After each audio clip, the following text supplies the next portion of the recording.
तो हमने कुछ थ्योरम्स पढ़े थे, अगर आप लोगों को याद होगा तो कौन कौन से थ्योरम्स हमने पढ़े थे। सबसे पहले ये देखा था कि limit x tends to 0 sin x upon x, अगर ऐसी सिचुएशन आती है तो उसकी वैल्यू कितनी होती है 1, याद होगा। एक और पढ़ा था limit x tends to 0 cos के लिए क्या था बताओ, क्या था 1 minus cos x upon x, क्या होती है इसकी वैल्यू 0। नेक्स्ट हमने पढ़ा था limit x tends to 0 tan x upon x, इसकी वैल्यू कितनी होती है 1, याद आया ये कैसे बना होता है। tan को क्या लिख सकते हैं sin अपॉन cos, तो वो जो cos में तो सीधी लिमिट लगा दोगे cos 0 1 हो जाएगा और sin x by x क्या हो जाएगा 1। फिर इसके अलावा ये याद होगा अगर ऐसा लिमिट x टेंड्स टू 0, अगर आपको मिल रहा है sin 5x अपॉन x, तो इसकी वैल्यू कैसे निकालेंगे और क्या होगी, नीचे 5 मल्टीप्लाई ऊपर 5 मल्टीप्लाई, फिर ये पूरी वैल्यू क्या हो जाएगी, इसी प्रॉपर्टी से क्या हो जाएगी 1, तो आंसर कितना आ जाएगा 5, याद आ गया। अगर ऐसा आ रहा है लिमिट x टेंड्स टू 0, ठीक है, और ये आ रहा है sin x divided bye cos x, तो बताओ इसकी वैल्यू क्या होगी,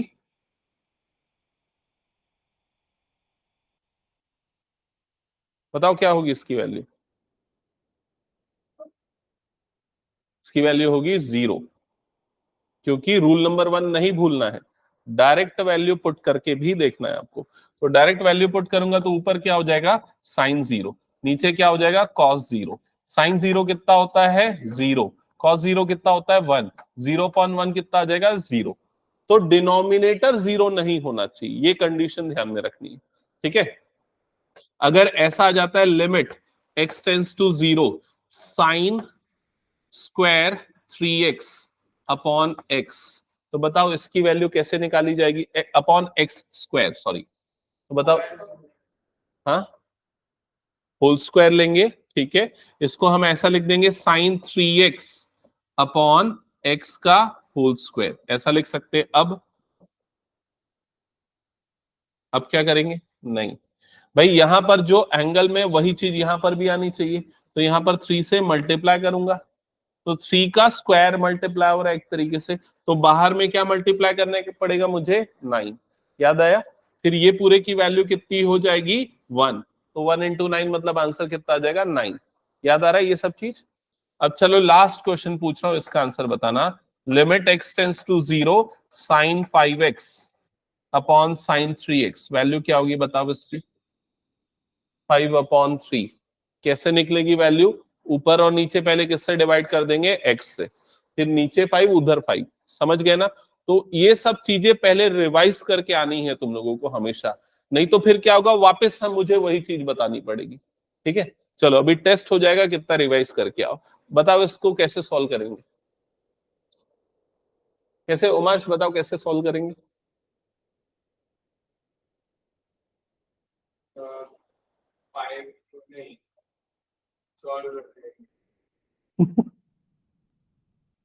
क्या करेंगे, डायरेक्ट लिमिट पुट करेंगे, ये आखिरी क्वेश्चन हमने पिछली क्लास में किया था। सीधे x की जगह पे क्या डाल देंगे 0, cos 0 कितना होता है 1, और नीचे पाई माइनस 0 मतलब क्या हो जाएगा पाई, याद आया। तो यही चीज मैं चाह रहा हूं कि रिवाइज करके आओ। नेक्स्ट अब आ जाते हैं इस क्वेश्चन पे, बताओ क्या हम इसमें डायरेक्ट लिमिट पुट करेंगे तो क्या होगा, ये क्या बन जाएगा cos 0, cos 0 कितना होता है 1, 1 माइनस 1 क्या हो गया 0, 1 माइनस 1 कितना हो गया 0, 0 बाय 0 आ रहा है। तो अब क्या करें इस क्वेश्चन को सॉल्व करने के लिए, ऊपर और नीचे x से डिवाइड करोगे ना तो भी प्रॉब्लम सॉल्व नहीं होगी, क्योंकि नीचे cos x minus 1 upon 0, cos x minus 1 upon x, तो भी वो प्रॉब्लम सॉल्व नहीं होगी। तो यहाँ इसका जो प्रॉब्लम का सॉल्यूशन है वो छुपा है यहाँ पर, ये जो 2x दिख रहा है ना यहाँ पर। तो इसके लिए आपको पता होना चाहिए ट्रिग्नोमेट्री, मेरे ख्याल से लगभग सब ट्रिग्नोमेट्री पढ़े प्रखर और इसको छोड़ के, बाकी सब तो अटेंड किए। तो ट्रिग्नोमेट्री में ना एक फॉर्मूला है cos 2x का, इसको डबल एंगल फॉर्मूला बोलते हैं cos 2x का। इसकी 4 वैल्यू होती है, जिसमें फर्स्ट वाली वैल्यू होती है cos square x minus sign square x, ये मेन फॉर्मूला है इसका, ठीक है। बाकी दो फॉर्मूले इसी की सब्सिडरी है, इसी से बना है। तो अगर cos स्क्वायर को मैं cos स्क्वायर को क्या लिख सकता हूँ, cos स्क्वायर x को लिख सकता हूँ 1 माइनस साइन स्क्वायर x, ये तो पढ़ा है ना हमने 10th में। तो कॉस स्क्वायर को अगर मैं 1 माइनस साइन स्क्वायर लिख दूं तो ये 1 माइनस साइन स्क्वायर और माइनस साइन स्क्वायर क्या बन जाएगा, ये 1 माइनस 2 साइन स्क्वायर एक्स बन जाएगा। क्या ये समझ में आया सभी को? और अगर इस साइन स्क्वायर को मैं कॉस स्क्वायर में बदल दूं तो ये एक और फॉर्मूला बन जाएगा, क्या बन जाएगा, 2 कॉस स्क्वायर एक्स माइनस 1, ऐसा बन जाएगा। समझ गए? तो ये cos 2x के ना ये 3 फॉर्मूले होते हैं और तीनों यूज होते हैं अलग अलग जगह पे, डिपेंड करता है आप कौन सा यूज करना चाहते हो। तो जैसे कि इस क्वेश्चन की अगर मैं बात करूं तो यहां पर कौन सा फॉर्मूला यूज करना बेटर होगा, वो फॉर्मूला यूज करना बेटर होगा जिससे ये -1 हट जाए, मतलब जिसमें 1 जो है वो क्या हो, पॉजिटिव हो। तो कौन सा वाला फॉर्मूला यूज करूंगा मैं, यहां पर सेकेंड वाला फॉर्मूला। क्या ये समझ में आ रहा है? क्या ये क्लियर है?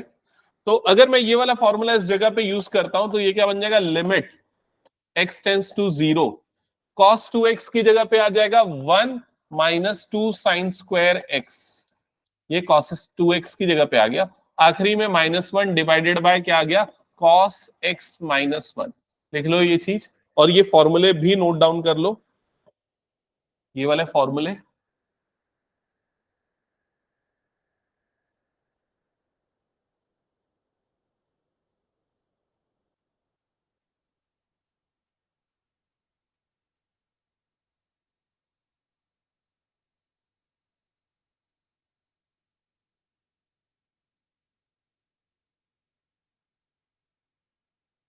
क्या यहां तक हो गया सभी का? हाँ, फिर क्या होगा बताना। ये फॉर्मूला लगाया, ये कर दिया, इसके बाद फॉर्मूला मैंने ये देख के लगाया था ये +1 और ये -1 कैंसल आउट हो जाए, हो गया कैंसल आउट। अब क्या बचा, जो बचा उसको लिख देते हैं, लिमिट x टेंस टू 0, यहां पर क्या बचा, 2 sine square x divided bye cos x -1। क्या हमारी प्रॉब्लम सॉल्व हुई? अभी जो डिनोमिनेटर 0 बन जा रहा था वो प्रॉब्लम अभी भी सॉल्व नहीं हुई। अब क्या करें, अब पहले तो अच्छा ये -2 है ना, सॉरी ये -2 है। अब पहले तो भाई मैं ये -2 को लिमिट के बाहर निकालता हूं क्योंकि इसका कोई काम नहीं है यहाँ पर, तो -2 को पहले मैं अलग करता हूं, फिर सोचूंगा कि क्या करें। लिमिट x टेंस टू 0 और ये हो गया sign square x divided bye यहाँ पर क्या आ गया, cos x -1। यहां तक सबका हो गया। हम्म अब उसके प्रॉब्लम की मेन जो जड़ है ना वो ये है cos x -1, ठीक है। और इस प्रॉब्लम को रिजॉल्व करने के लिए मैं एक काम करता हूं, इसके डिनोमिनेटर को रैशनलाइज कर देता हूं, ठीक है। रैशनलाइज करने से क्या हुआ, cos स्क्वायर में बदल जाएगा, और ये वाला तो फॉर्मूला याद है ना, sine square plus cos square क्या होता है, 1। उससे वो किस में कन्वर्ट कर सकता हूं मैं उसको, साइन स्क्वायर में, और ऊपर में ऑलरेडी क्या है, एक साइन स्क्वायर है, ठीक है। तो जो ट्रिग्नोमेट्रिक सिंप्लीफिकेशन हम 10th में करते थे वही लॉजिक थोड़ा बहुत लगाना पड़ेगा। तो ऊपर और नीचे मल्टीप्लाई का cos x प्लस 1, यहां पर भी आ गया cos x प्लस 1, ठीक है। से ये -2 limit x tends to 0 as it is, numerator में ये sine square x into cos x plus 1, और डिनोमिनेटर में लगी आइडेंटिटी कौन सी, a plus b into a minus b, तो ये बन जाएगा a square minus b square, cos square x minus 1 square. Okay,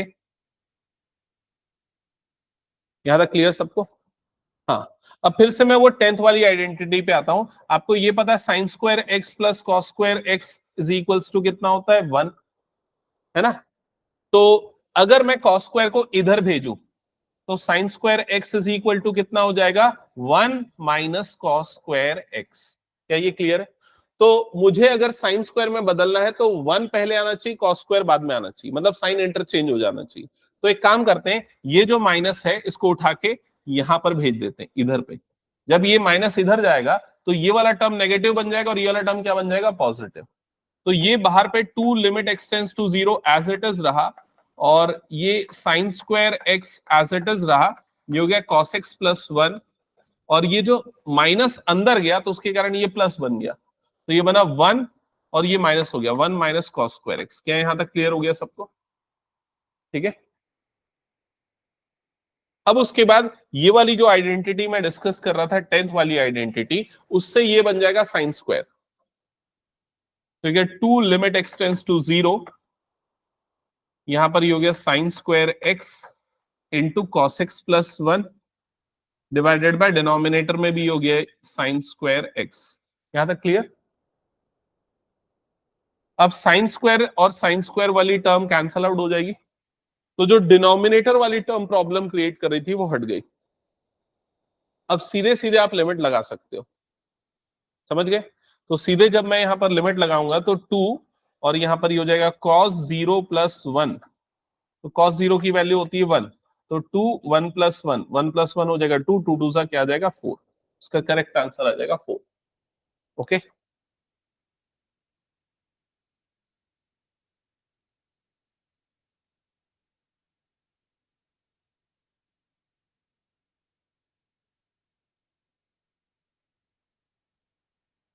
अब ये क्वेश्चन आता है क्या यही एक अकेला सॉल्यूशन है या कुछ और भी हो सकता है, और कुछ कर सकते हैं क्या, और कोई दूसरा तरीका अपना सकते हैं क्या? चलो तुम लोग ट्राई करोगे दूसरा तरीका। मान लो तुम लोगों ने cos x का ये वाला फॉर्मूला यूज ना करके डबल एंगल का ये वाला फॉर्मूला यूज कर लिया होता, cos 2x की जगह पे अगर ये रखा होता तो क्या होता? बनाओ और बताओ क्या क्या होगा, ट्राई करो। समझ गए ना मैं क्या बोल रहा हूं? ये cos 2x की जगह पे ये वाला फॉर्मूला अप्लाई करके देखने क्या होगा।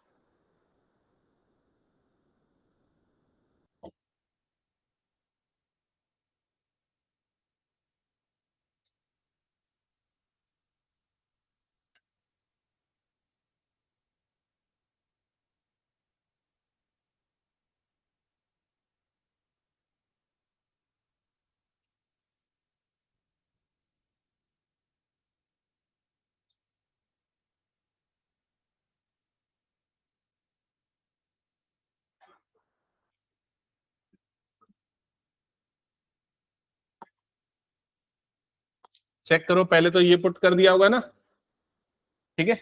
अब क्या होगा, ये माइनस वन ऐड होके क्या बन जाएगा? -2, तो ये बना 2 cos square x -2 divided by cos x -1। ये दो स्टेप तो बिल्कुल चेक कर लो कि आप ऐसा ही कर रहे हो कि नहीं, ऐसे ही कर रहे हो। अब क्या करें? अब देखो 2 यहां भी है, 2 यहां भी है, तो 2 को निकाल लो कॉमन और उसको कर दो बाहर, तो 2 आ गया बाहर। यहां क्या बचा? लिमिट x टेंस टू 0, और ये क्या बना? cos square x -1 divided by cos x -1। क्या यहां तक क्लियर? यहां तक आया सबका? अब क्या करें बताओ?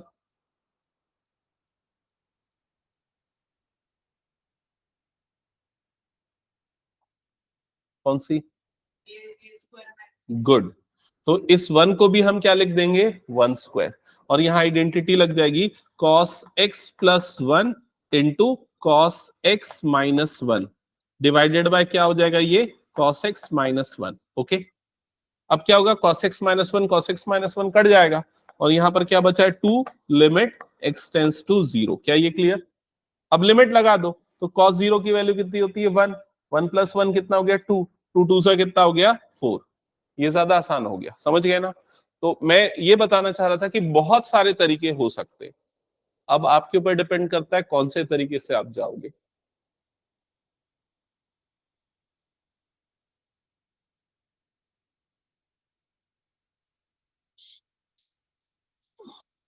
हटा दो फिर इस क्वेश्चन को। चलो नेक्स्ट क्वेश्चन।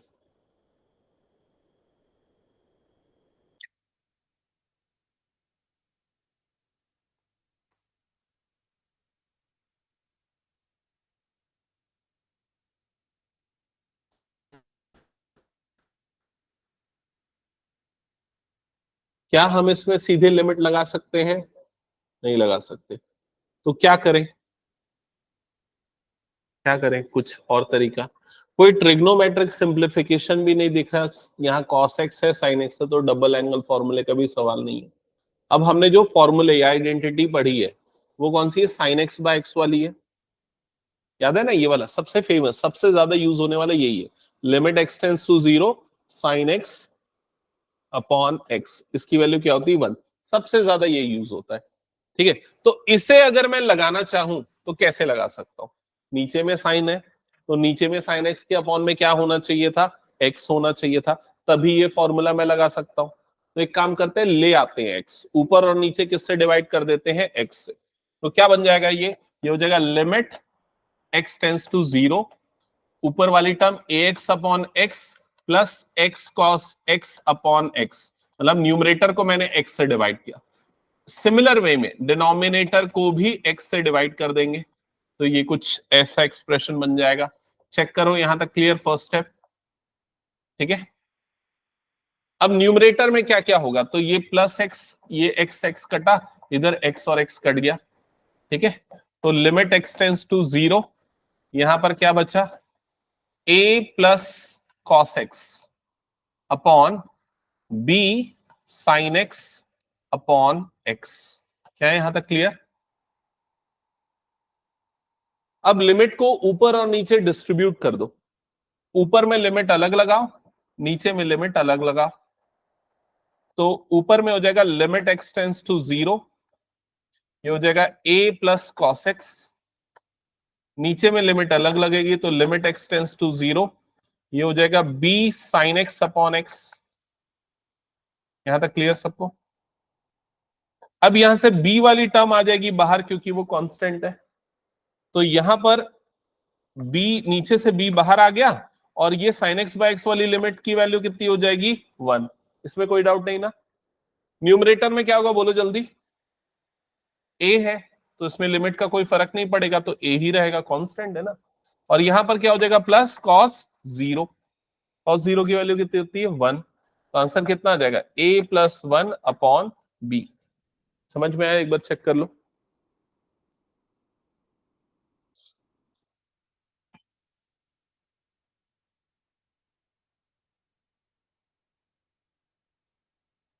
हटा दो ये क्वेश्चन।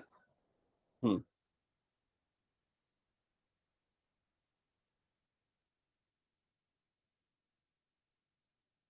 नेक्स्ट क्वेश्चन ट्राई करते हैं।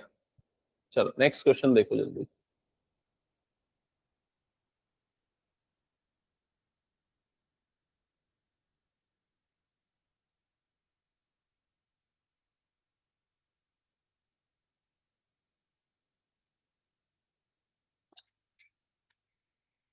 बताओ आंसर क्या आएगा, जयती बताना आंसर क्या आएगा।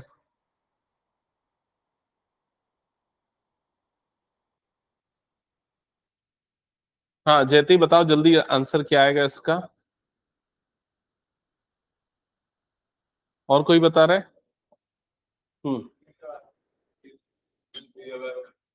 यस, इसका आंसर आएगा जीरो, क्योंकि ये हो जाएगा limit x tends to zero, ये हो जाएगा एक्स, सेक को क्या लिख सकते हैं, 1 अपॉन कॉस, ये हो जाएगा 1 अपॉन कॉस एक्स। अब लिमिट लगा दो, 0 upon cos zero, cos zero की वैल्यू क्या होती है, 1, तो 0 अपॉन 1 मतलब आंसर क्या आ जाएगा, 0। क्लियर ये चीज? हटा दो फिर इसको मैं।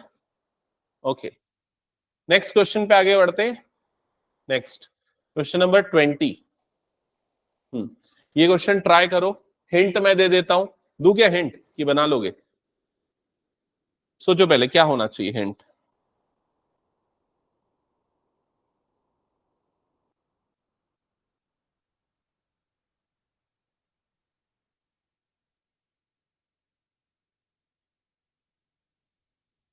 बता दो हिंट। ऊपर और नीचे एक्स से डिवाइड करो, तभी तो साइन एक्स बाय एक्स वाला लगा सकते हो ना।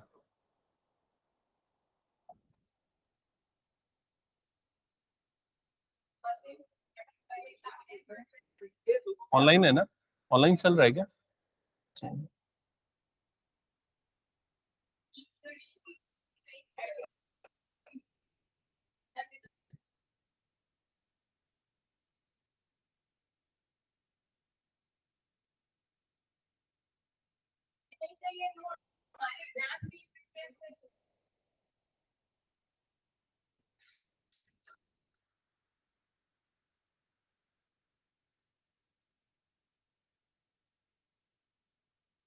बन रहा है या बताऊं? चलो मैं भी बना रहा हूं पैरेलली, देखते हैं।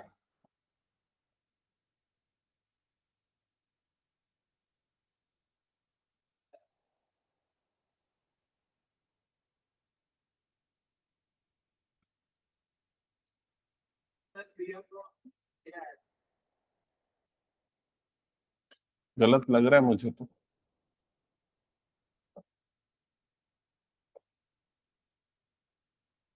और किसी का कुछ आया क्या?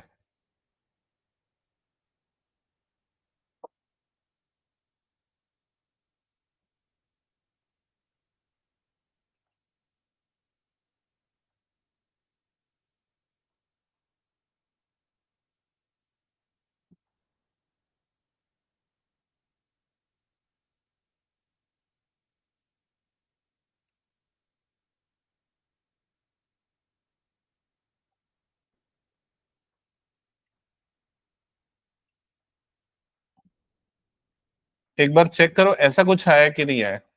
हो सकता है ये लिमिट एक्सटेंस टू जीरो आपने बाहर रखा होगा, ये दोनों को एक साथ रख दिया होगा, ये किया होगा मैंने, उसको और डिस्ट्रीब्यूट कर दिया। और चेक करो ये 2-3 स्टेप यहां तक पहुंचे हो कि नहीं पहुंचे। हाँ, अब किसी का आंसर आया? नहीं आया किसी का?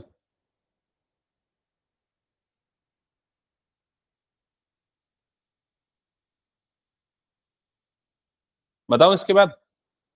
देखो, इसको अगर मुझे प्रॉपर्टी लगानी है तो क्या चाहिए मुझे, डिनोमिनेटर में ए, तो यहां मुझे किससे मल्टीप्लाई करना पड़ेगा, ए से। तो अगर ए से यहां मल्टीप्लाई कर रहा हूं तो ए यहां पर भी चाहिए। समझ गए?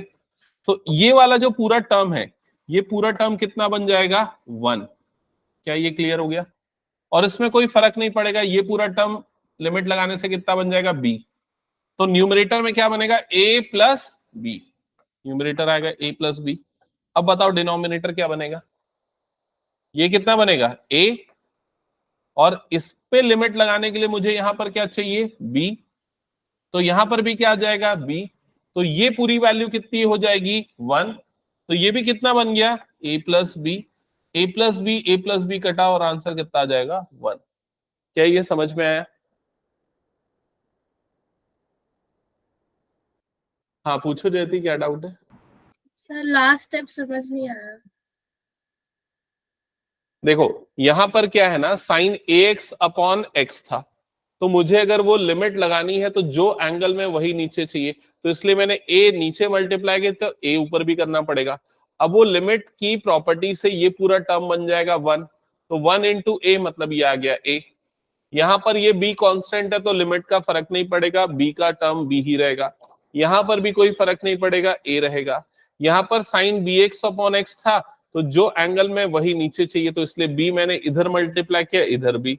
ये पूरी वैल्यू भी कितनी बन गई, 1 बन गई। तो 1 × b, ये भी हो गया b। a प्लस बी ऊपर भी, a प्लस बी नीचे भी, दोनों कट गया तो आंसर आ गया 1। Okay, yes sir. चलो नेक्स्ट क्वेश्चन पे आते हैं।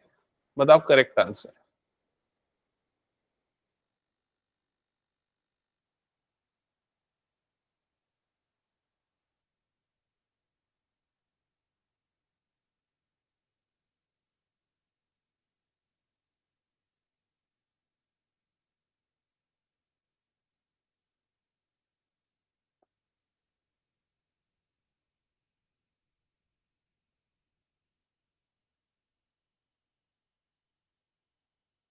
हिंट दो क्या, सबको साइन कॉस में बदल दो।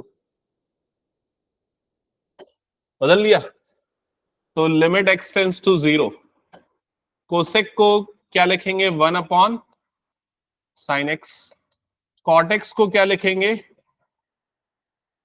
cos x/sin x। फिर उसके बाद limit x tends to zero, LCM दोनों का क्या आ जाएगा यहां पर, sin x। न्यूमरेटर में क्या हो जाएगा, 1 - cos x।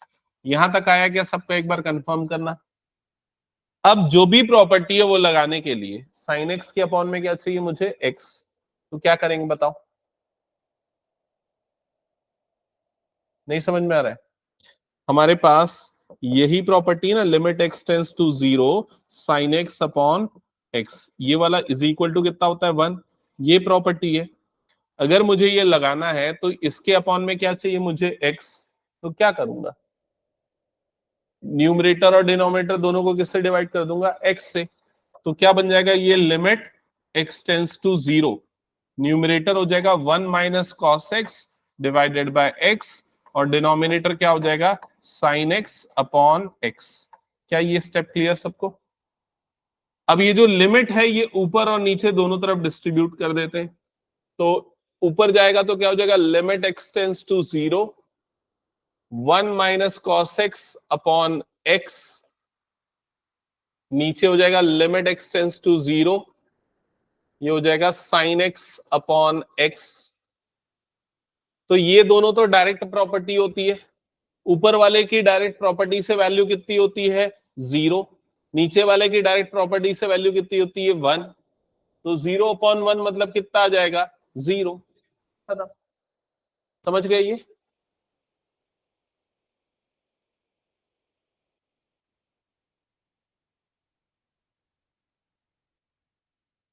हटा दूं फिर इसको मैं? चलो नेक्स्ट क्वेश्चन पे आते हैं, क्वेश्चन नंबर 22।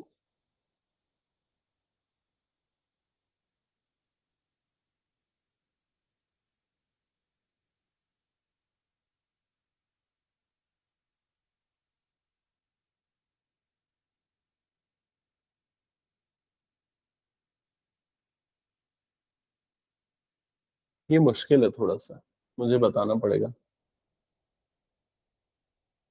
बता देता हूं। ठीक है, देखो, डायरेक्ट अगर लिमिट लगाओगे तो डिनोमिनेटर क्या हो जाएगा? 0।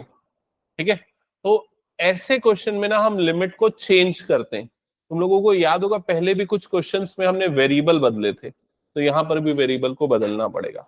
हम क्या करेंगे, ये नीचे वाला जो पूरा टर्म है ना, इस पूरे टर्म को हम क्या मान लेंगे? y। तो पाई x माइनस पाई बाय 2 को हम मान लेंगे y। क्या ये समझ में आया? तो पाई बाय 2 इधर जाएगा तो x की वैल्यू कितनी आ जाएगी? पाई बाय 2 प्लस वाई, ये x की वैल्यू हो जाएगी। लिमिट में क्या बदला होगा? अभी लिमिट x टेंस टू कितना है? पाई बाय 2। तो इसको देख के बताओ, x अगर पाई बाय 2 है तो y क्या है? 0।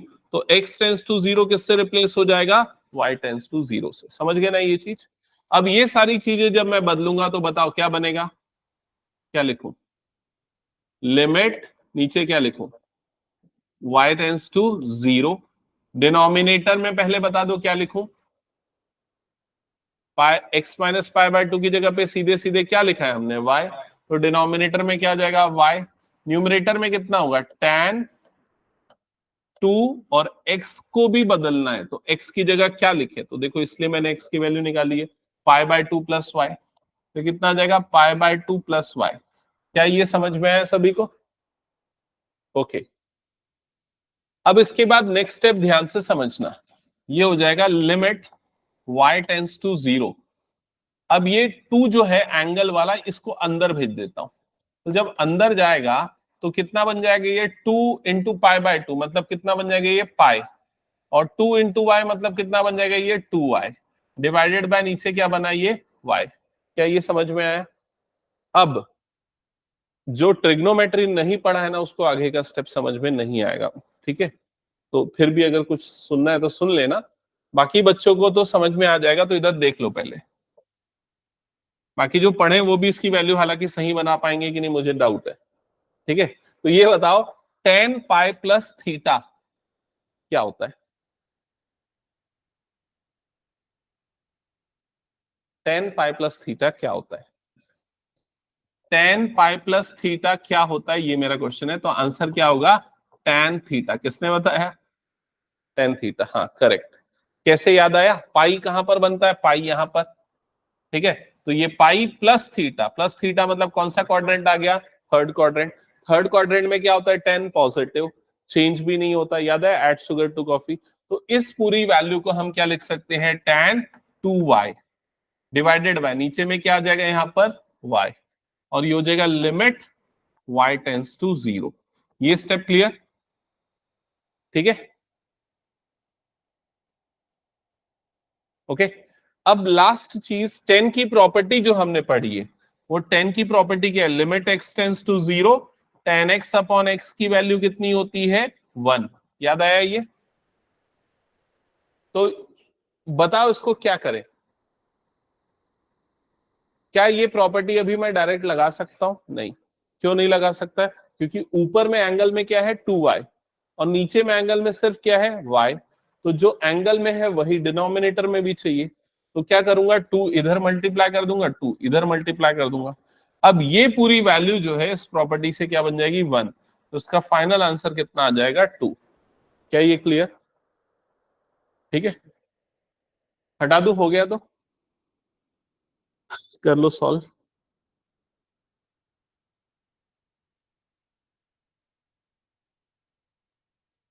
प्रखर तो नहीं पढ़ाना ट्रिग्नोमेट्री, पढ़ाऊंगा मैं डिटेल में बाद में पूरा, क्योंकि वो सबसे टाइम टेकिंग और इम्पोर्टेंट चैप्टर है, और ये लोग भी भूल जाएंगे कुछ दिनों में। तो ठीक है, तो पढ़ाना तो पड़ेगा ही।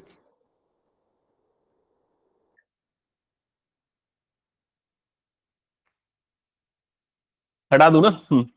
चलो नेक्स्ट क्वेश्चन। अब आ गया नेक्स्ट लेवल का क्वेश्चन। मतलब यहां तक अगर देखा जाए ना तो हमने शुरुआत की थी लिमिट की, पहले डायरेक्ट मेथड से सीधा x की जगह पे वैल्यू डाल देते थे। फिर दूसरा मेथड तब आया जब डिनोमिनेटर क्या हो जाता था, जीरो, तो हम क्या करते थे, फैक्टराइज करके काटते थे। तीसरा मेथड कौन सा आया, जब एक फॉर्मूला लगा a की पावर n-1। और चौथा मेथड जिसके हम क्वेश्चन कर रहे थे, जिसमें साइन और कॉस वाले क्वेश्चन आ रहे थे, ट्रिग्नोमेट्री वाले क्वेश्चन। अब जो फिफ्थ लेवल का क्वेश्चन है उसमें क्या है, फंक्शन सीधे सीधे डिफाइंड नहीं होगा, फंक्शन की दो अलग अलग कैटेगरी होगी। जैसे यहां पर क्या लिख दिया, एफ ऑफ एक्स हमारा फंक्शन है, इसकी वैल्यू ये है, लेकिन इसकी ये वैल्यू तब है जब एक्स क्या है, जीरो से छोटा है। और फंक्शन की वैल्यू ये वाली तब लेंगे जब एक्स क्या होगा, जीरो से बड़ा होगा। क्या ये समझ में आया सबको? तो वो left hand limit, right hand limit starting की कुछ क्लासेस में मैंने जो बताया था, अब वो कंसेप्ट इन क्वेश्चंस पे अप्लाई होने वाले। ओके, तो ध्यान से समझना, थोड़ा सा मुश्किल जाएगा लेकिन अगर ध्यान से सुनोगे तो समझ जाओगे। अब इस क्वेश्चन में बोल रहा है क्या फाइंड आउट करना है आपको, limit x tends to zero f of x, ये निकालना है। तो पिछली क्लासेस में मैंने बताया था अगर किसी भी पॉइंट पे हमें फंक्शन की लिमिट निकालनी, मान लो पॉइंट ए है जिसमें हमें लिमिट निकालनी है, तो हम क्या देखते हैं, हम उसकी लेफ्ट हैंड लिमिट क्या है वो देखते हैं, जिसे LHL कहा जाता है, left hand limit at x is equals to a. और उसे शो करने का तरीका होता है left hand limit x tends to a minus f of x, इस तरीके से शो किया जाता है। और अगर ये वाली वैल्यू उसकी राइट हैंड लिमिट के बराबर आती है, राइट हैंड लिमिट को शो करने का तरीका होता है limit x tends to a plus f of x. ठीक है, ये होता है उसका राइट हैंड लिमिट RHL। अगर ये दोनों चीजें सेम आती है तो हम बोलेंगे कि ये लिमिट एग्जिस्ट करेगी और इसकी जो वैल्यू होगी इन सारी वैल्यूज के बराबर होगी, क्योंकि सारे इक्वल है। ठीक है, तो मैंने आपको ग्राफ से भी कुछ कुछ बताया होगा, अगर थोड़ा बहुत याद होगा। मान लो अगर किसी फंक्शन का ग्राफ कुछ ऐसा जा रहा है ना, हम किसी पॉइंट ए पे उस फंक्शन की लिमिट चेक कर रहे हैं, तो हम पॉइंट ए के पहले या लेफ्ट में फंक्शन की वैल्यू क्या है वो देखेंगे, राइट में फंक्शन की वैल्यू क्या है वो देखेंगे, और दोनों वैल्यू अगर सेम आ रही है तो हम बोलेंगे कि वो उस फंक्शन की लिमिट है। क्लियर? अब ये सुनने समझने के लिए तो हो सकता है थोड़ा मुश्किल लगे, लेकिन इसको अप्लाई करना बहुत आसान है अगर समझ गए तो हमें यहां पर इसकी लिमिट कहां पर निकालनी है, जीरो पे। तो ए की वैल्यू हमारे लिए क्या हो गई, जीरो। तो सबसे पहले ना आप LHL का फॉर्मूला लिख दोगे, LHL, और यहां पर लिखोगे at x is equal to zero. मेरे साथ में लिखते चलना, मुश्किल नहीं जाएगी। लिखो LHL at x is equal to zero.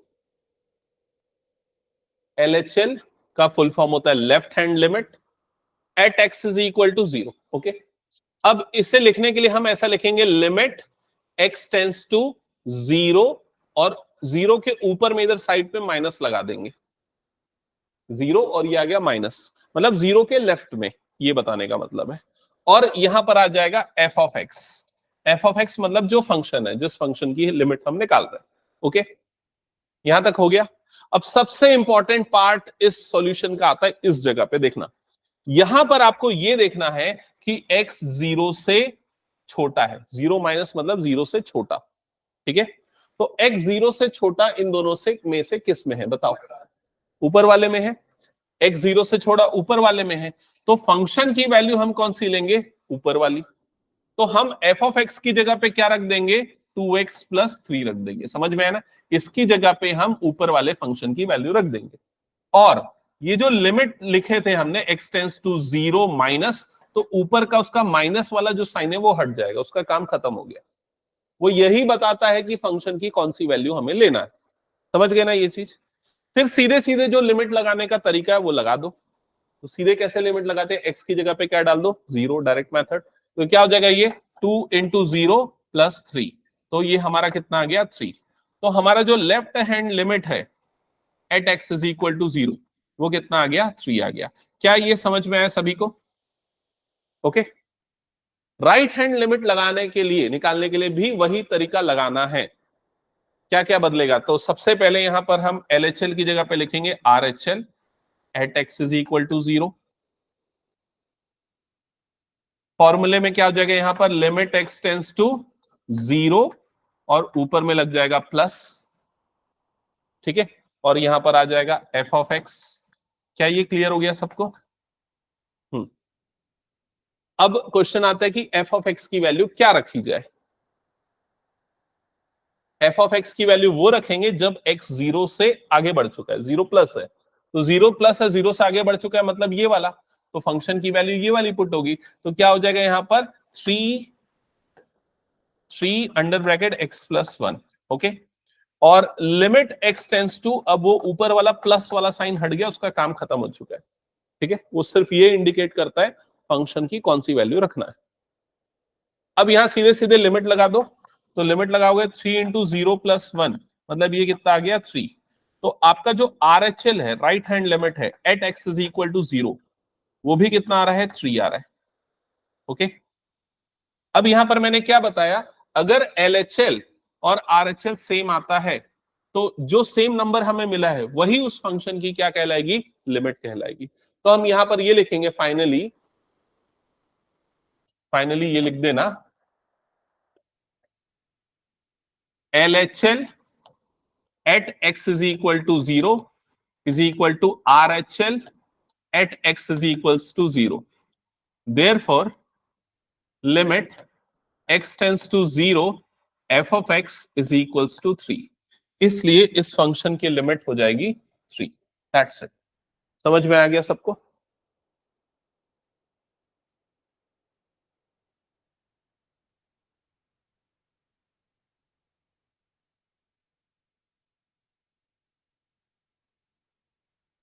पूछो, अब मैं लिख लिया तो सबने?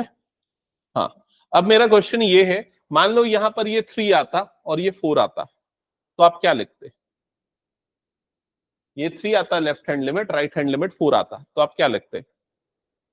ये 3 LHL is not equal to RHL, so this limit does not exist। ये आ जाता आंसर। समझ गए ना? Simple straight forward. ओके, अगर समझ में आया तो इसी क्वेश्चन में एक और पार्ट है। अभी मैंने आपको इसकी लिमिट निकाल के बताई, अब आप ये वाली लिमिट निकाल के बताओ, बताओ क्या चेंजेस होगा। जीरो की जगह पे 1 आ जाएगा, करेक्ट। ठीक है, जीरो की जगह 1 आ जाएगा, तो यहां पर ये जो जीरो इसकी जगह पे क्या आ जाएगा 1। इधर देख लो, पहले सारे बच्चे इधर देख लो, ये जीरो की जगह क्या आ जाएगा 1, यहां पर जीरो माइनस है उसकी जगह पे क्या आ जाएगा 1 माइनस आ जाएगा। ठीक है, अब फंक्शन की जगह पे क्या पुट होगा ये बताओ मुझे, एफ ऑफ एक्स की जगह पे।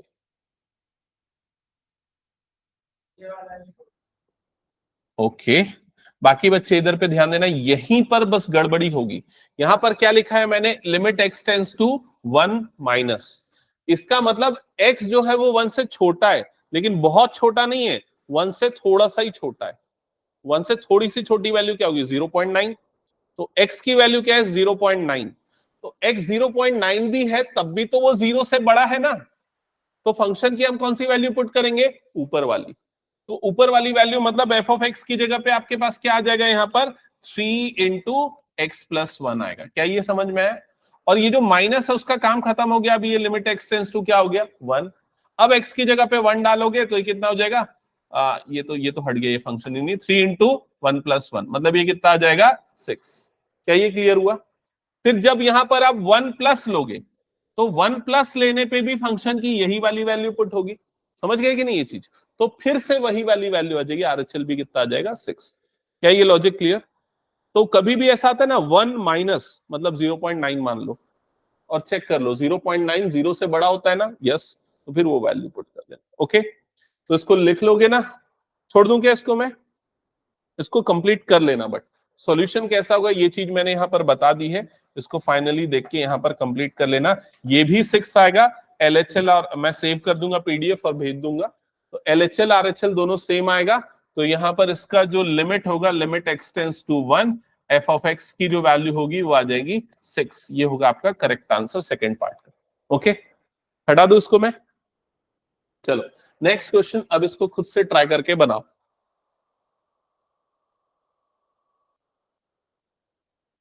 आपको ये निकालना है और आपको ये फंक्शन दिया हुआ है, मैं आपकी कॉपी चेक करूंगा आप लोग कैसे बना रहे हो, तो स्टार्ट करो बनाना पूरे प्रोसेस से, मेथड से जो मैंने बताया।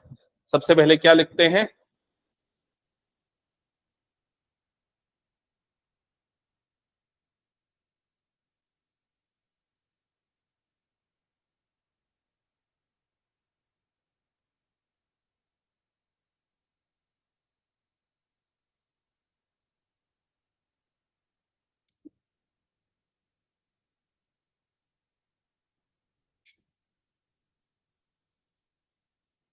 सबसे पहले लिखोगे LHL at x is equal to 1, है ना, LHL at x is equal to 1।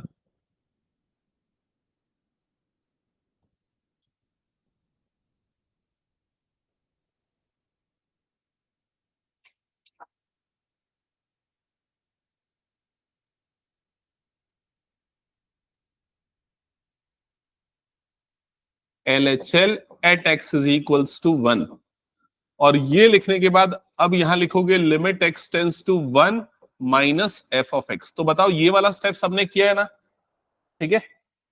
फिर इसके बाद अगला स्टेप बताओ क्या किया, ये तो पहले लिखना ही है, सबने लिख लिया, अगला स्टेप बताओ जल्दी।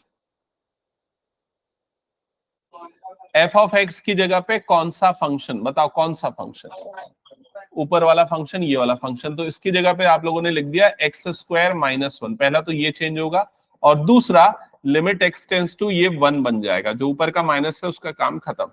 ओके, अब सीधे लिमिट लगा दो, एक्स की जगह पे उसकी वैल्यू रख दो। तो कितना आ रहा है ये 1 स्क्वायर माइनस 1, मतलब ये आ गया 0।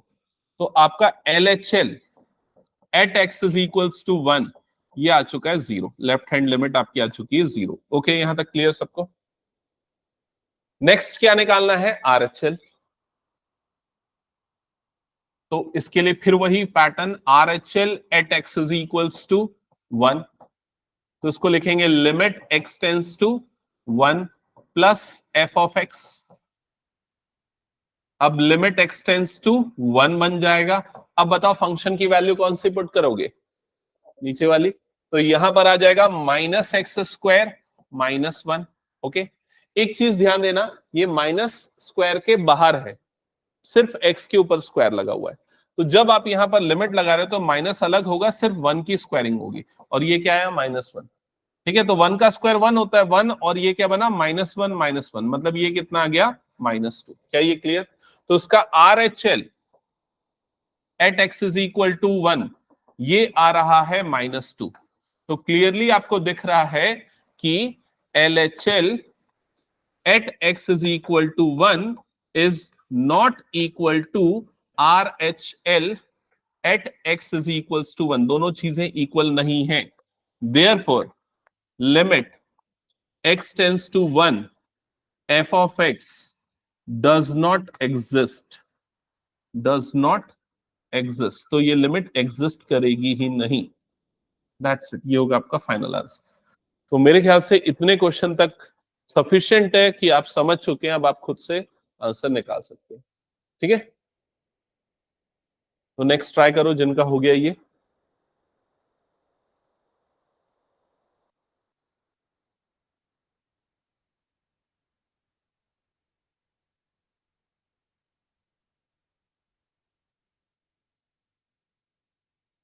अच्छा, ये तो नया फंक्शन आ गया ना, यहां फंस जाओगे फिर से, मॉड आ गया। ठीक है, कितने कितने बच्चे ये वाले फंक्शन को पहली बार देख रहे हैं, मॉड सभी पहली बार देख रहे हो क्या, किसी को नहीं पढ़ाया ना मैं ये फंक्शन के बारे में। ओके चलो ठीक है, कोई बात नहीं। तो इधर पे ध्यान दो, ये जो आपको ऐसा जो दिख रहा है ना, ये दो डंडी और बीच में एक्स, इसको बोलते हैं मॉड्यूलस फंक्शन। एक्चुअली अलग अलग तरह के फंक्शंस होते हैं। फंक्शंस क्या होता है ये मैंने बताया हो ना शायद पहले। जैसे एफ ऑफ एक्स अगर कुछ ऐसा लिखा हुआ है, f of x is equal to x square, अगर ये लिखा हुआ है तो ये एक फंक्शन है एक्स का, जहां एक्स हमारा इनपुट है और एफ ऑफ एक्स की जो वैल्यू आएगी वो क्या है, आउटपुट है। अगर मान लो मैं इनपुट पे देता हूं 1, तो एफ ऑफ 1 कितना होगा बताओ, 1 का स्क्वायर, तो ये कितना आ जाएगा 1। अगर मैं इनपुट पे देता हूं 2, तो ये कितना बन जाएगा एफ ऑफ 2, तो 2 का स्क्वायर कितना हो जाएगा 4। अगर इनपुट पे देता हूं 3, तो एफ ऑफ 3, तो इसकी वैल्यू कितनी हो जाएगी, 3 का स्क्वायर मतलब कितना आ जाएगा 9। तो सिंपली ये फंक्शन क्या करता है, जो भी इनपुट है एक्स की जो वैल्यू उसको स्क्वायरिंग कर देता है। ये लॉजिक क्लियर सबको, ठीक है। अब क्या सिर्फ ये अकेला एक फंक्शन हो सकता है, और भी कुछ हो सकता है, जैसे कि f of x is equals to 2x, ये एक फंक्शन है। ये क्या करता है, जो भी इनपुट में है उसको क्या कर देता है, डबल कर देता है। और क्या हो सकता है फंक्शन, बताओ कोई भी मन से बताओ। F of x is equal to, बोलो जल्दी, 3x square minus 2x plus 1, मान लो ये एक फंक्शन हो गया, समझ गए। तो ये भी फंक्शन है। तो ये फंक्शन हो या ये फंक्शन हो या ये फंक्शन हो, ये सारे के सारे फंक्शन एक फैमिली से आते हैं। और उसका नाम है पॉलिनोमियल। तो ये सारे फंक्शन कौन से फंक्शन है? पॉलिनोमियल फंक्शन है। समझ गए ना? इसके अलावा फंक्शंस की और भी फैमिली है, जैसे दूसरी फैमिली है ट्रिग्नोमेट्रिक फंक्शन। तो अगर मैंने ऐसा लिख दिया f of x is equal to sine x, समझ गए? अब मैं इनपुट पे अगर मान लो 0 देता हूं तो f of 0 is equal to क्या हो जाएगा? साइन 0। साइन 0 की वैल्यू कितनी होती है? 0। मान लो इनपुट में मैं 30 डिग्री देता हूं तो कितना हो जाएगा? Sine 30 degree. तो आउटपुट की वैल्यू कितनी हो जाएगी? 1/2। तो sine x, cos x, tan x, ये सारे कौन से फंक्शन हो गए? Trigonometric function. ठीक है। और ऐसे कौन से फंक्शन होते हैं? लॉगरिथमिक फंक्शन, जहां पर लॉग एक्स आता है। लॉग कभी पढ़ा है क्या? कभी सुना भी नहीं है क्या साइंस में? साइंस में अच्छा ठीक है, चलो मान लो नहीं सुना। लॉगरिथमिक फंक्शन एक और फंक्शन होता है, एक्सपोनेंशियल एक और फंक्शन होता है। ऐसे 10 तरह के अलग अलग फंक्शन, 10 क्या बहुत ज्यादा फंक्शन होते हैं। तुम्हारे सिलेबस में 2-4 फंक्शन आते हैं, ठीक है? वो भी चैप्टर 2 के अंदर आता है, ठीक है? तो फंक्शन ये समझ में आ गया, इनपुट देंगे आउटपुट देगा। तो ये जो आपको सामने दिख रहा है ना, ये 2 डंडी और बीच में एक्स, इसको बोलते हैं मॉडुलस फंक्शन या मॉड फंक्शन। तो लिख लो, नोट करके लिखना अपनी कॉपी में, नोट, और इसमें लिखना मॉडुलस फंक्शन। मॉडुलस फंक्शन, ये इसको शॉर्ट में मॉड फंक्शन भी बोलते हैं, मॉड फंक्शन भी बोलते हैं, ठीक है?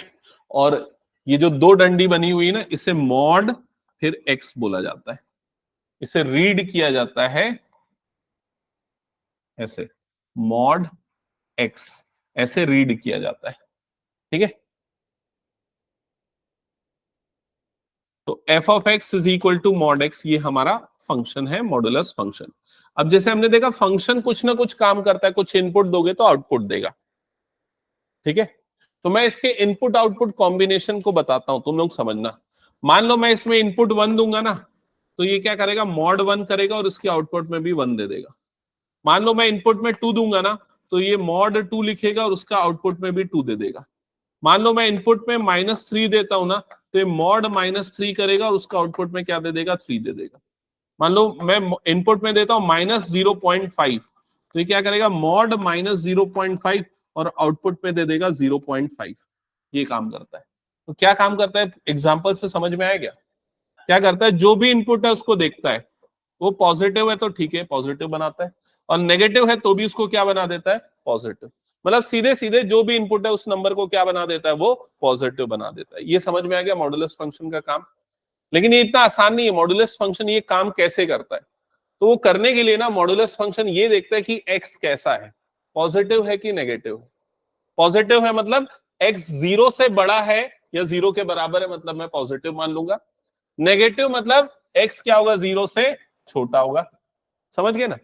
वो देखता है कि अगर x पॉजिटिव है, 0 से बड़ा है, तो सीधे सीधे जो x है, मतलब जो अंदर वाला नंबर है, वही वो दे देगा आउटपुट में।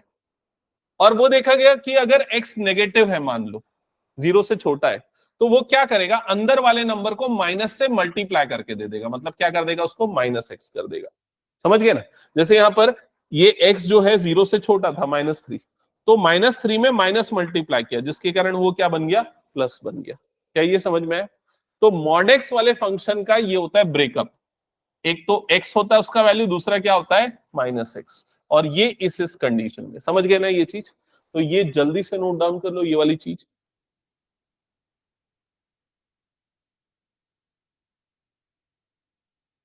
और ये तुम लोगों को कम से कम 50-100 बार तो यूज होगा ही, 11th में, 12th में, कई जगह पे मॉडुलस फंक्शन।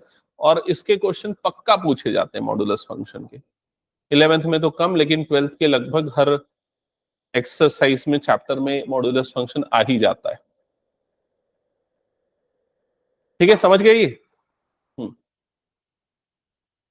अब बैक टू द क्वेश्चन, इस क्वेश्चन पे आते हैं।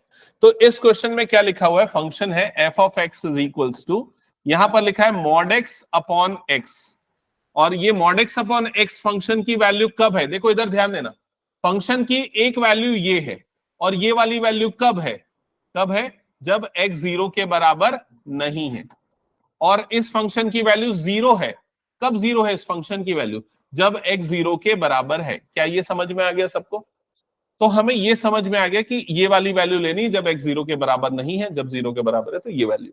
ओके, अब मॉड को यदि मुझे हटाना है तो डिपेंड करेगा कि भाई मॉड x की जगह पे क्या लूं। दो ऑप्शन है, प्लस एक्स भी है और दूसरा क्या है, माइनस एक्स। तो कब हम प्लस लेते हैं कब हम माइनस लेते हैं वो कौन डिसाइड करता है, x डिसाइड करता है। अगर x जो है वो 0 से बड़ा है मतलब पॉजिटिव है, तो मॉड x को हटा के उसकी जगह पे हम क्या लिख देंगे, x। तो ये क्या बन जाएगा, x अपॉन x बन जाएगा। क्या ये समझ में आया? और अगर x 0 से छोटा है तो मॉड x को हटा के हम उसकी जगह पे क्या लिख देंगे, माइनस एक्स। तो ये क्या बन जाएगा, माइनस एक्स अपॉन एक्स बन जाएगा। क्या ये समझ में आया? क्योंकि यहाँ x नॉट इक्वल टू 0 पे मॉड वाला है, तो नॉट इक्वल टू में दो चीज हो सकती है, या तो पॉजिटिव होगा या तो वो नेगेटिव होगा। पॉजिटिव है तो मॉड x की जगह x लिखा जाएगा, नेगेटिव है तो मॉड x की जगह क्या लिखा जाएगा, माइनस एक्स। और जब x इक्वल टू 0 है तब तो हमें फंक्शन की वैल्यू दी ही हुई है, कितनी है, 0। क्या ये समझ में आया सभी को? ओके, अब इसके बाद मैं इस चीज को तो सिंप्लीफाई कर सकता हूं ना, x अपॉन एक्स कट जाएगा तो उसकी वैल्यू कितनी आ जाएगी, 1। और यहां पर ये दोनों कटेगा तो इसकी वैल्यू कितनी आ जाएगी, -1। क्या यहां तक समझ में आया सभी को? तो चलो जल्दी यहां तक कंप्लीट करो, ये पूरा एक्सप्रेशन लिखो। F of x is equals to, finally हमारे पास आ जाएगा 1, -1 और 0।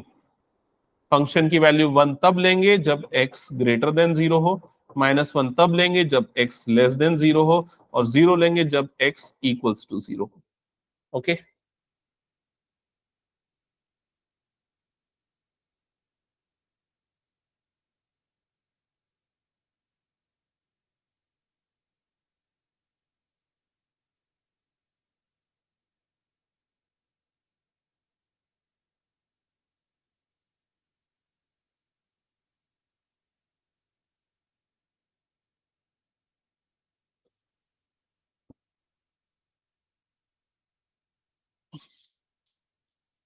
हो गया सार्थक यहां तक?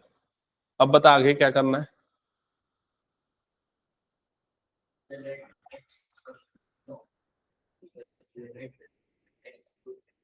करेक्ट। तो अभी तो हमने सॉल्व करना स्टार्ट ही नहीं किया, अभी तो हमने सिर्फ फंक्शन को मेरा मॉड वाली टर्म को हटा के सिंप्लीफाई किया। अभी लिमिट निकालने का काम तो चालू ही नहीं हुआ है। लिमिट निकालने के लिए हमें सबसे पहले क्या निकालना पड़ेगा, LHL, left hand limit at x is equal to 0। तो कैसे निकालते हैं left hand limit, limit x tends to क्या लिखेंगे, 0 माइनस। तो यहां पर आ जाएगा limit x tends to 0 minus f of x. क्या ये समझ में आया? ओके, अब बताओ मुझे फिर से एफ ऑफ एक्स की जगह पे क्या रखें और क्या करें।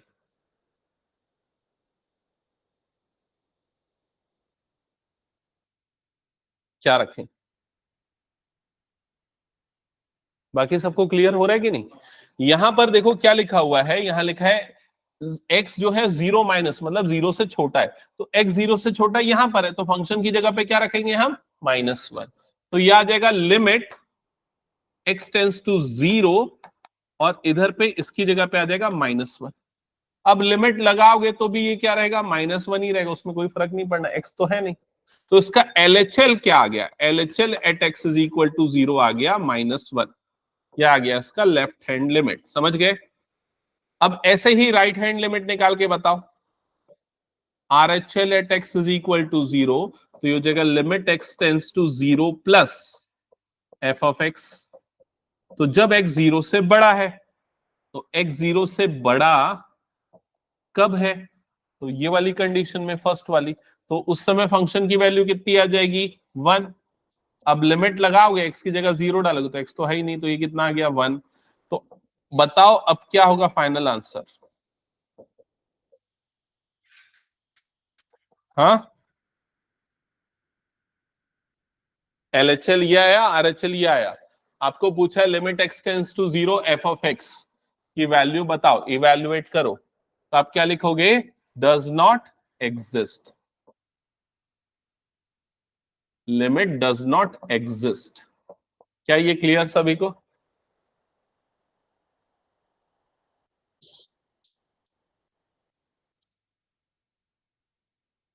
समझ गए ना? चलो, अगर समझ गए तो अगला क्वेश्चन बना के दिखाओ।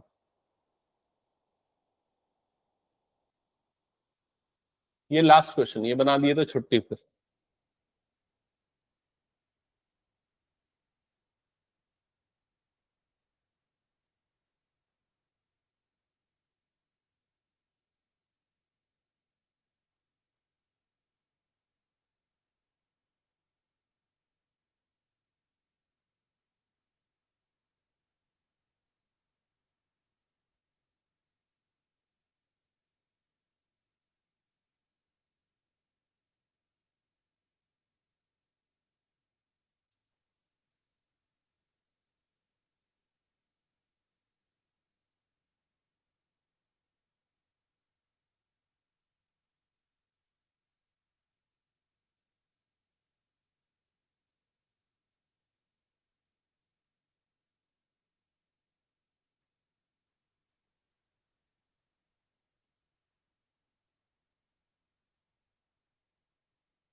ये क्या किया है?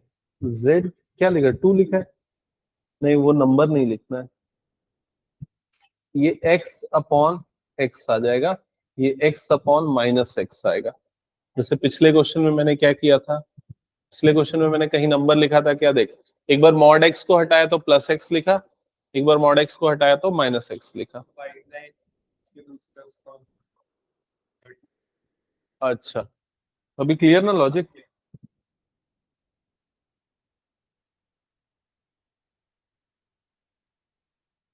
क्या हुआ, बना?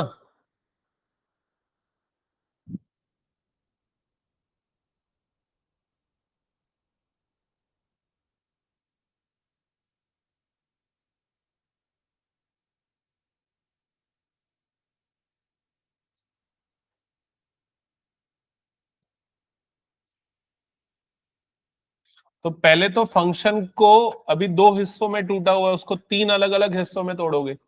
पहला क्या आ जाएगा, x ग्रेटर देन 0, फिर क्या आएगा x लेस देन 0, फिर क्या है x इक्वल्स टू 0। इस पे इसकी वैल्यू तो 0 है, फिक्स है। ग्रेटर देन 0 पे फंक्शन की वैल्यू क्या हो जाएगी, x upon x, mod x की जगह प्लस x रखेंगे तो ये कट जाएगा और इसकी वैल्यू कितनी आ जाएगी, 1। ये लिखा सबने। फिर लेस देन 0 पे क्या होगा, x अपॉन माइनस एक्स, ये दोनों कट जाएगा तो इसकी वैल्यू कितनी आ जाएगी, -1। मतलब सेम पिछला जो क्वेश्चन था वही है, कोई डिफरेंस नहीं है। तो मॉड एक्स बस ऊपर की जगह नीचे आ गया, वैल्यू भी सेम। तो left hand limit right hand limit दोनों सेम, तो इसकी भी लिमिट डज नॉट एग्जिस्ट आएगा at x is equal to 0। क्या ये क्लियर सबको? अब अगर मैं ये पूछूं कि बताओ limit x tends to 1 f of x is equals to question mark for this question, तो क्या होगा आपका answer? Will it exist? If yes तो वैल्यू क्या है, और डज नॉट एग्जिस्ट तो क्यों डज नॉट एग्जिस्ट?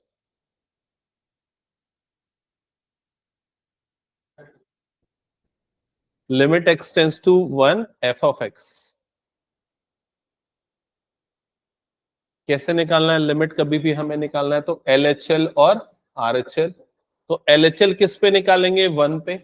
तो हम वहां पर क्या लिखेंगे, limit x tends to 1 minus f of x, ऐसा ही लेंगे LHL के लिए। अब f ऑफ x की वैल्यू कौन सी लेंगे इन तीनों में, कौन सी लेंगे बताओ? क्यों सेकंड लेंगे ये भी बता दो मुझे। क्योंकि क्या लिखा है, x लेस देन 0 लिखा हुआ है, 0 से छोटा होना चाहिए। लेकिन यहां क्या बोल रहा है, x किससे छोटा होना चाहिए, 1 से छोटा, बहुत छोटा नहीं, 1 से थोड़ा सा छोटा, 0.9 ये होना चाहिए मान लो x। तो 0.9 क्या 0 से छोटा होता है, 0 से तो बड़ा होता है ना। तो कौन सी वाली वैल्यू लेंगे हम फंक्शन की, ये वाली। तो उसकी जगह पे क्या आ जाएगा, 1। तो LHL इसका क्या आएगा, 1। RHL में क्या हो जाएगा, ये 1 प्लस हो जाएगा। 1 प्लस मतलब 1 से बड़ा है, 1 से बड़ा है तब भी यही वाले कंडीशन आया। तब भी इसकी वैल्यू क्या आएगी 1। तो इसका LHL और RHL दोनों कितना आ जाएगा 1, और वही इस फंक्शन की लिमिट हो जाएगी। समझ गए ना? क्लियर? तो आज मैं यहीं पर एंड कर रहा हूं, अगली क्लास में हम और बाकी बचे हुए क्वेश्चंस करेंगे। अब शायद अगली क्लास में तो एंड हो ही जाएगा ये चैप्टर। ठीक है, ओके। अरे एंड हो गया, चलो। नोट कर लिया था ना सबने? कुछ नोट की लॉस हो गया PDF।